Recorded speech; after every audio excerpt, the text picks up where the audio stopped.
The ashes of August, the sky over the Flint Hills, had never bled so beautifully or so cruelly. A week. 168 hours.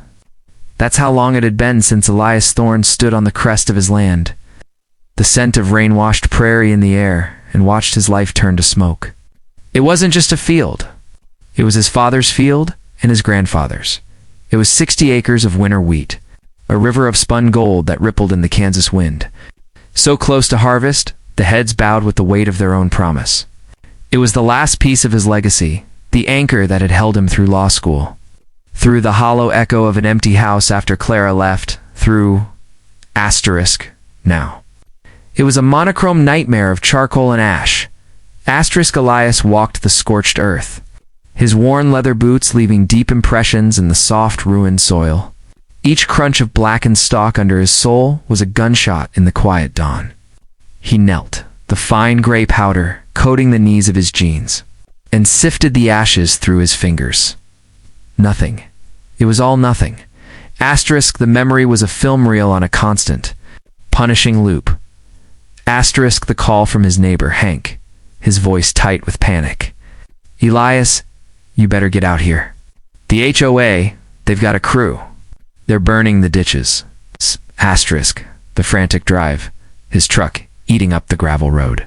Then, seeing it, the orange line of fire, fanned by a sudden mischievous wind, jumping the drainage ditch and licking hungrily at the dry, golden edges of his wheat.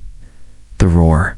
The terrifying elemental roar of the flames as they raced through the field, faster than a man could run.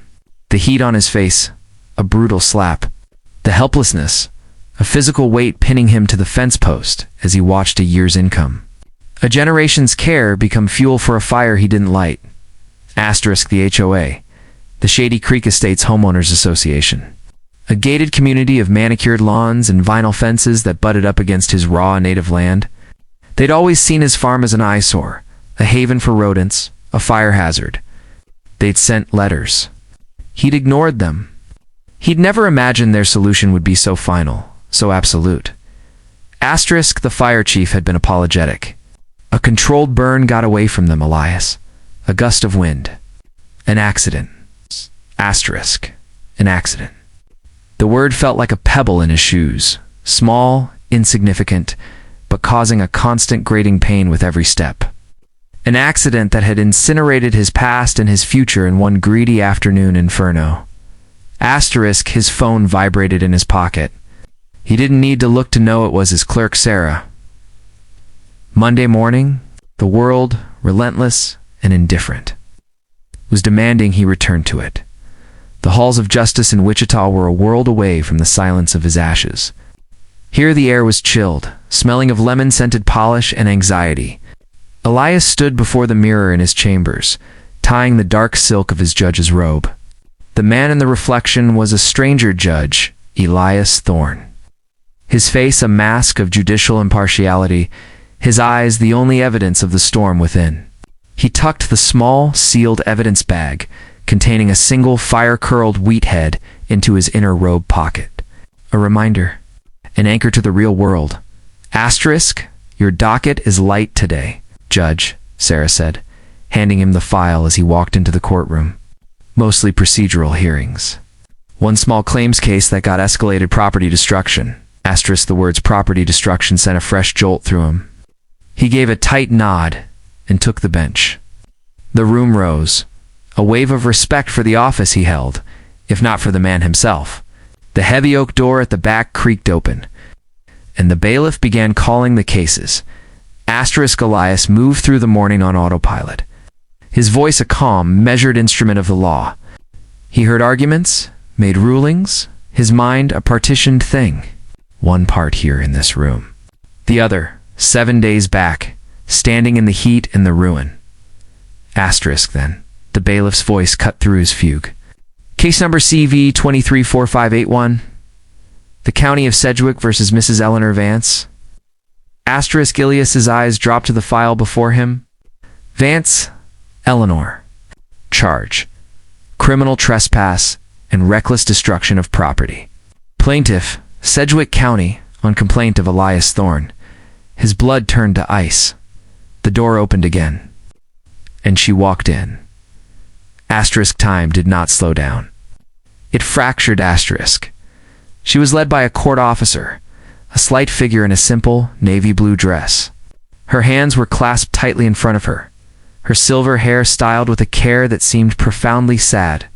Her head was bowed, but as she approached the defendant's table, she lifted it, her eyes scanning the room, lost and frightened. Asterisk, those eyes. A warm, gentle brown he had known his whole life. They were the color of rich soil after a spring rain. They were the eyes that had held his at his father's funeral, full of a shared, silent grief. They were the eyes of the woman who had brought him a casserole the week after Clara left, who had sat at his kitchen table and held his hand, not saying a word, just being there. Mrs. Eleanor Vance. Ellie. His Ellie. The woman who had taught him how to bait a fishing hook, who had bandaged his skinned knees when he was 8, who had been his mother's best friend. Asterisk. She was the president of the Shady Creek Estates HOA. Asterisk. The air left his lungs in a silent, painful rush. The courtroom tilted, the wood-paneled walls closing in. The file in his hands was no longer paper. It was a live wire, shocking him with every word. Reckless destruction of property. His property. Asterisk. Her gaze swept across the bench, and for a terrifying second, was locked with his. Asterisk. He saw the moment of recognition hit her. It was a physical blow. Her shoulders jerked back slightly, her hand flying to her throat. The color drained from her face, leaving it a pale, shocked mask. Her lips parted, but no sound came out. In her eyes, the frightened confusion melted away, replaced by a dawning, gut-wrenching horror. Horror and a shame so profound it seemed to shrink her into a smaller version of herself. Asterisk, Your Honor. The bailiff prompted, concerned by the lengthy silence. Asterisk. Elias forced himself to look down, to unstick his tongue from the roof of his dry mouth. The gavel in his hand felt like a stone. Asterisk. The court acknowledges the defendant, he said, his voice a hollow echo of its earlier authority. It cracked on the last syllable.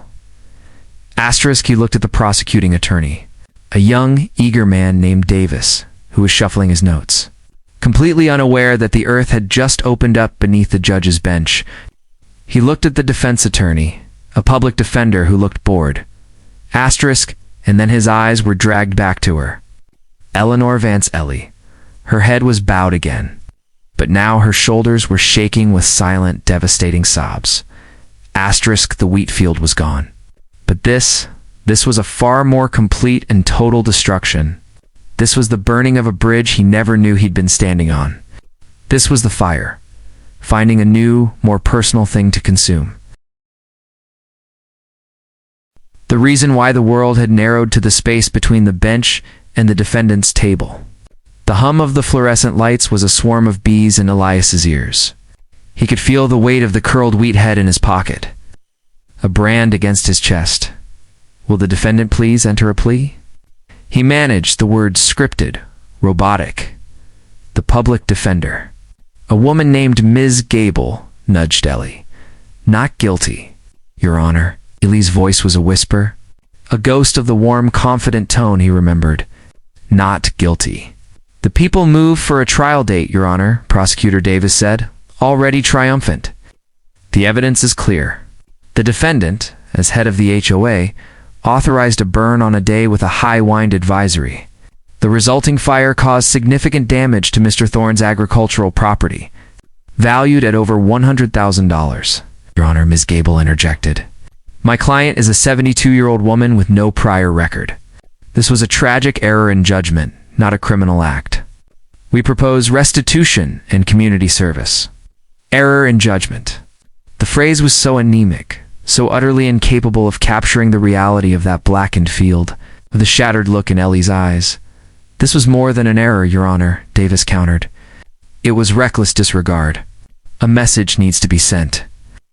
Elias felt the eyes of the courtroom on him. He was the arbiter. The scales of justice were in his hands. But his own heart was the weight tipping them wildly, chaotically. The court will hear arguments for pre-trial motions, he said, his voice strained. But first, I have questions for the defendant. It was unorthodox, dangerous even. But he was drowning, and he needed an anchor to the truth. Ms. Gable looked startled. Your Honor, I'm not sure I need to understand the why, Elias interrupted, his gaze fixed on Ellie. The HOA had been sending me letters for months. I ignored them. Was the burn? Was it a response to that? An act of coercion? Ellie flinched as if struck. She looked up, her eyes swimming with tears, meeting his directly for the first time. The connection was electric, painful. No, Elias. Your Honor, she whispered, her voice breaking. It was never about you. Not like that. Then what was it about Mrs. Vance? He pressed, leaning forward, the formality of the title feeling like a lie on his tongue. Why would you authorize a burn that risked so much? A single tear traced a path through her powder, carving a line of raw grief down her cheek. It was for Samuel. The name hung in the air, unfamiliar. Samuel. He knew her husband's name was Robert. He'd passed a decade ago. Who is Samuel? Elias asked, his confusion cutting through his anger. My grandson, she said, her voice gaining a sliver of strength, fueled by a desperate need to explain. He's 8. He has severe asthma. The pollen, the ragweed and the wheat chaff from your field. It would get so bad in the late summer. He'd have to be hospitalized. He couldn't breathe, her hands twisted together. Last year, he was on a ventilator for 3 days. I watched my boy turn blue, Elias. I thought I was going to lose him. The air left the room. The buzzing in Elias's head stopped. He could only stare. The doctor said the air quality near the open fields was a trigger. She continued, her words tumbling out now. A torrent held back for too long. The other board members, they just complained about the view, about property values. But for me, it was about the air he breathed. I thought if we just burned the ditches, cleared the buffer zone, it would help. I pushed for it. I signed the permit. I was so focused on protecting him, I didn't think the fire would. I never meant for. She broke down then, her body racked with sobs. Her confession laid bare before the court. Before him, the twist of the knife was not in her words, but in the memory they unlocked him. At 12 years old, in this very woman's kitchen, a hot summer day, his chest tight, wheezing, a panic he couldn't voice.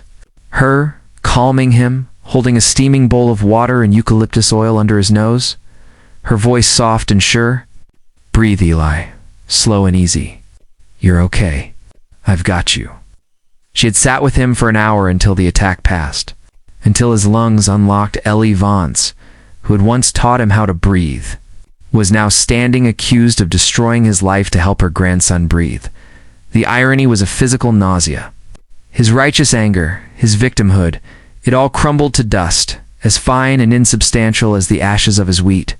He wasn't just the wronged party anymore. He was a man who had ignored the concerns of his neighbors. He was a part of a chain of cause and effect that led to a desperate grandmother making a catastrophic mistake. The law was clear. Davis was right. It was reckless destruction. A message needed to be sent, but the human heart, Elias realized, knew no such clarity. He looked at Ellie, truly looked at her. Not as the HOA president, not as the defendant, but as the woman who had been a fixture of kindness in his life. A woman who had acted out of love, however misguided. He took a deep, shuddering breath. The gavel felt different in his hand now. Not a stone, but a tool. Counsel approached the bench, he said, his voice quiet but firm. Davis and a bewildered Miss Gable stepped forward. The people's motion for a trial is denied, Leah said, his voice low enough that only they and the court reporter could hear. And the defense's proposal for restitution is insufficient. Your Honor. Davis began to protest. Elias held up a hand. I am recusing myself from this case due to a personal conflict. It will be reassigned. But before I do, I am using my discretion to propose an alternative resolution. He turned his gaze to Ellie, who was watching him, her face a landscape of fear and hope. The criminal charges will be dropped on one condition. He paused, letting the weight of the offer settle. The defendant, Eleanor, Vance, and the board of the Shady Creek Estates HOA will enter into a legally binding agreement with me, Elias Thorne, the landowner. You will fund the reseeding of my 60 acres, but not with winter wheat. He looked at Ellie, his eyes holding hers. We will plant native prairie grass, switchgrass, bluestem, coneflowers. It's better for the soil, it's beautiful, and most importantly, his voice softened. It produces negligible pollen. It won't threaten anyone's health. The silence in the courtroom was absolute. Furthermore, Elias continued, his gaze sweeping to include the stunned prosecutor. The HOA will establish a community garden on a 1-acre parcel of my land, to be maintained by its residents, for its residents. A place for your grandson to play, Mrs. Vance, to learn where food really comes from, to breathe clean air. It wasn't justice. It was something more fragile, more human. It was restoration, not just of land, but of a relationship. Ellie's hands came up to cover her mouth. A fresh wave of tears, these of overwhelming relief and shame, streaming down her face. She nodded, again and again, unable to speak. Elias brought the gavel down. The sound was not one of judgment, but of closure. Case dismissed. He stood, his robes swirling around him, and walked away from the bench. The burned field was still ashes. The pain was still a real living thing inside him. But as he walked back to his chambers, he didn't feel like a judge who had just circumvented the law. He felt like a farmer who, after a devastating fire, had just seen the first green shoot of something new, pushing its way through the charred earth. It wasn't the future he had planned, but it was a future, and it was rooted not in blame, but in a heartbreaking, complicated, and unforgettable grace.